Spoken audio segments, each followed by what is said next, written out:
वार्ता न्यूज, मैं हूं आपके साथ प्रीति चौहान और शुरुआत करते हैं मुख्य समाचारों के साथ। कोरोना की तीसरी लहर से निपटने के लिए प्रदेश सरकार कर रही पूर्ण तैयारी, लोगों को नहीं आएगी कोई समस्या, बोले सुरेश भारद्वाज। खाद्य आपूर्ति विभाग के उपाध्यक्ष बलदेव तोमर ने ITI गफोटा का किया भूमि पूजन, 5 करोड़ की लागत से होगा ITI भवन निर्माण का कार्य। भारतीय क्रिकेट टीम के पूर्व कप्तान महेंद्र सिंह धोनी शिमला की वादियों में परिवार के साथ उठा रहे आनंद। जिम संचालकों ने प्रदेश सरकार से की मांग, जिम खोलने की शीघ्र दे अनुमति। जल शक्ति राजस्व मंत्री महेंद्र सिंह ठाकुर आनी के 2 दिवसीय दौरे पर समस्या सुनने की बजाय कर रहे राजनीतिक मतभेद। गंगा दशहरा के अवसर पर हरिद्वार पहुंचे श्रद्धालु, दान पुण्य का बड़ा महत्व है इस दिन का। बस स्टैंड पर रेहड़ी फड़ी धारकों को अब मिलेंगे पक्के आशियाने, वित्त राज्य मंत्री अनुराग ठाकुर का जताया आभार। प्रदेश में कोरोना की धीमी पड़ी रफ्तार, 50 में से केवल 1 व्यक्ति पाया गया कोरोना संक्रमित। शराब के 9 ठेकों की विभाग को मिली रिन्यूअल एप्लीकेशन, 10 यूनिटों के लिए निर्धारित की गई 38 करोड़ 57 लाख रुपए की धनराशि।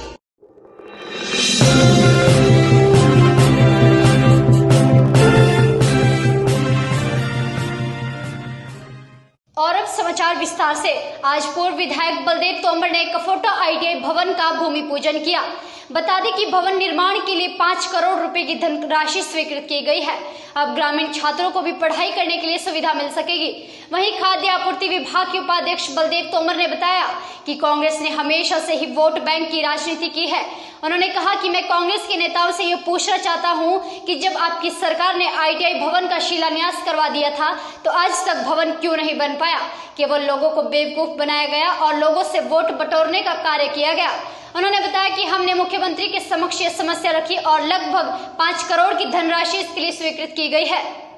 का भवन बनना है, उसका आज भूमि पूजन किया गया है, जो लगभग 5 करोड़ रुपए की लागत से भवन बनना है।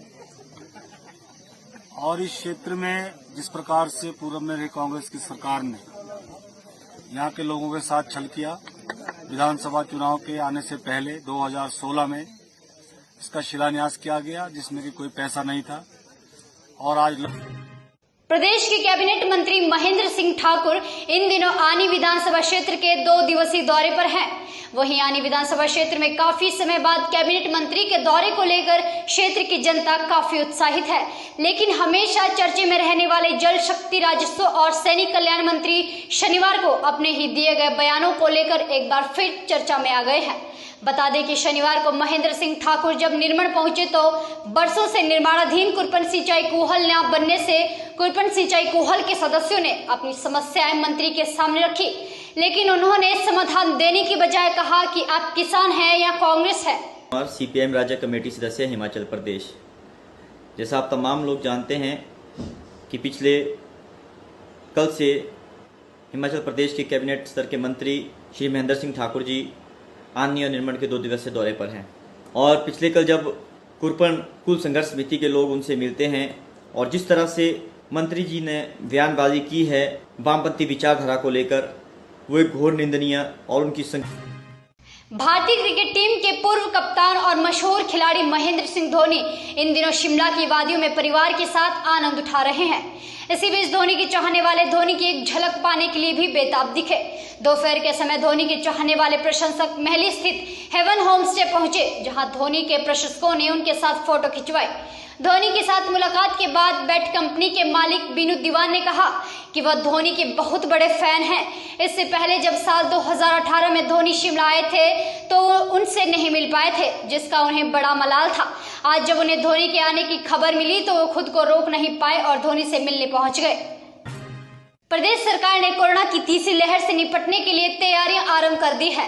इसी के तहत अब ग्रामीण क्षेत्रों में ऑक्सीजन सिलेंडर और दूसरे उपकरण तेजी से पहुंचाए जा रहे हैं। इसी सिलसिले में आज शिमला जिला के भीतरी भागों के लिए ऑक्सीजन कंसंट्रेटर को रवाना किया गया। इन वाहनों को कैबिनेट मंत्री सुरेश भारद्वाज ने झंडी दिखाकर रवाना किया। इसी के चलते उन्होंने बताया कि तीसरी लहर से निपटने के लिए किसी भी प्रकार की कोई समस्या नहीं आएगी। प्रदेश सरकार से पूर्ण रूप से सतर्क हो चुकी है। हो सकती थी वो भारत सरकार ने मंगवा करके हिंदुस्तान पहुंचाई, एयरफोर्स के द्वारा हो, चाहे नेवी के द्वारा हो या आर्मी के द्वारा हो।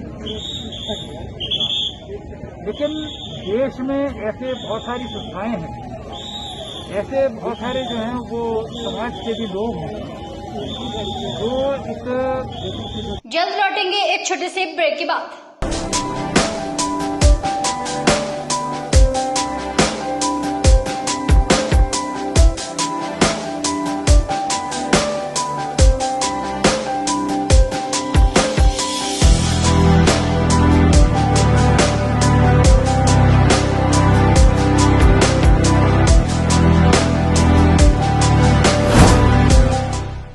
रोशन ज्वेलर्स, अनमोल रिश्तों के लिए। ब्रेक के बाद स्वागत है। हरिद्वार में आज गंगा दशहरा मनाया गया। अब बताते हैं कि आज ही के दिन पतित पावनी मां गंगा राजा भगीरथी की कठोर तपस्या के बाद पृथ्वी पर आई थी। ज्येष्ठ माह के शुक्ल पक्ष की दूसरी तिथि व हस्त नक्षत्र में गंगा का पृथ्वी पर आगमन हुआ। तीर्थ नगरी हरिद्वार में आज सुबह से ही हो रही तेज बारिश के कारण गंगा स्नान करने वाले श्रद्धालुओं की संख्या काफी कम रही।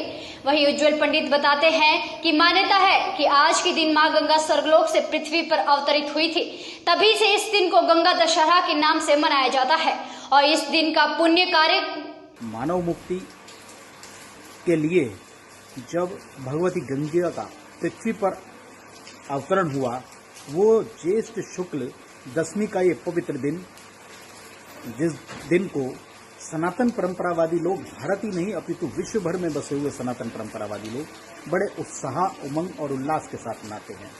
ऐसा कहा जाता है कि जब सगर के 60,000 पुत्र भस्म हो गए तो उन प्रदेश में कोरोना अब धीरे धीरे हार रहा है। इसका अंदाजा इस बात से भी लगाया जाता है कि सैकड़ों टेस्ट करने के बाद भी इक्का दुक्का मरीज ही संक्रमित पाए जा रहे हैं।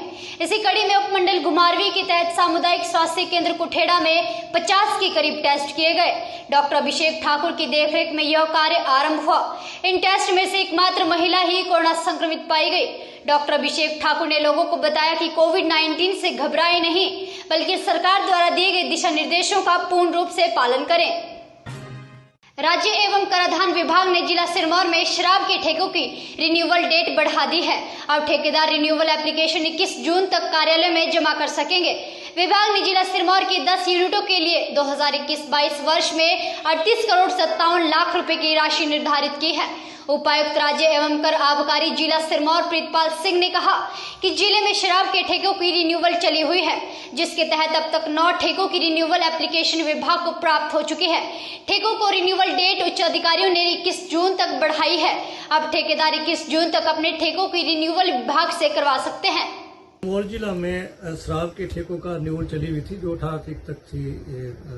माननीय कराधान आयुक्त महोदय ने जो है 18 तारीख तक रिन्यूअल होनी थी, तो उसमें हमारे सिरमौर जिला में 10 यूनिट है जो है 10 यूनिट में से 9 यूनिट के लिए जो है रिन्यूअल एप्लीकेशन आ गई है और 1 यूनिट अभी बचा है, ये सराहा यूनिट बचा है।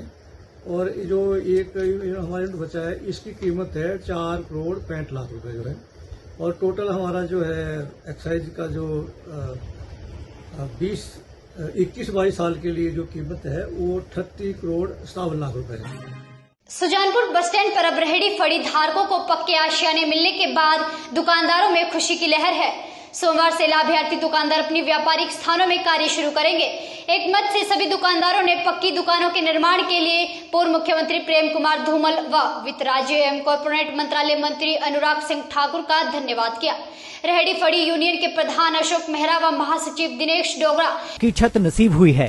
इंतजार के बाद आज हमें पक्की दुकानें मिली हैं। सारा श्रेय आदरणीय प्रेम कुमार धूमल जी और अनुराग ठाकुर जी को जाता है। हम उनके सदैव अधीन रहेंगे। जिम संचालकों ने प्रदेश सरकार से मांग की है कि सरकार वैश्विक महामारी कोरोना के कारण बंद पड़ी जिम को खोलने की अनुमति दे, ताकि जिम संचालकों को राहत मिल सके। जिम संचालकों का कहना है कि जिम बंद रहने से उन्हें कई तरह की परेशानियां खड़ी हो गई हैं और अब आर्थिक तंगी आने के कारण परिवार का पालन पोषण करना भी मुश्किल हो गया है। नाहन के जिम संचालक मनीष सेठी ने बताया कि जिम चलाने के लिए उन्होंने लाखों रुपए का ऋण लिया हुआ है और उनके साथ कई लोग काम करते हैं। ऐसे में इनकी अदायगी करने के साथ साथ घर को चलाना भी मुश्किल हो गया है। मैं गवर्नमेंट से एक अनुरोध करना चाहता हूं कि हमारे जिम इस वैश्विक महामारी के कारण बंद है।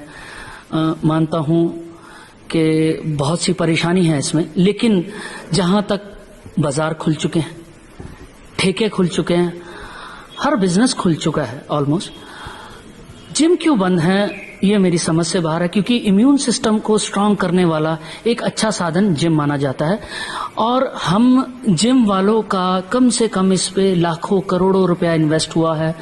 हमने ऋण लिए हुए हैं, हमारे रेंट देश प्रदेश की तमाम बड़ी खबरों को देखने के लिए यंग वार्ता न्यूज के फेसबुक पेज, इंस्टाग्राम और यूट्यूब चैनल को फॉलो और सब्सक्राइब करें। साथ ही बेल आइकन दबाना ना भूलें। इसके साथ ही यंग वार्ता से जुड़ने के लिए www.yangwartanews.com वेबसाइट पर भी संपर्क करें। और आज के लिए फिलहाल इतना ही।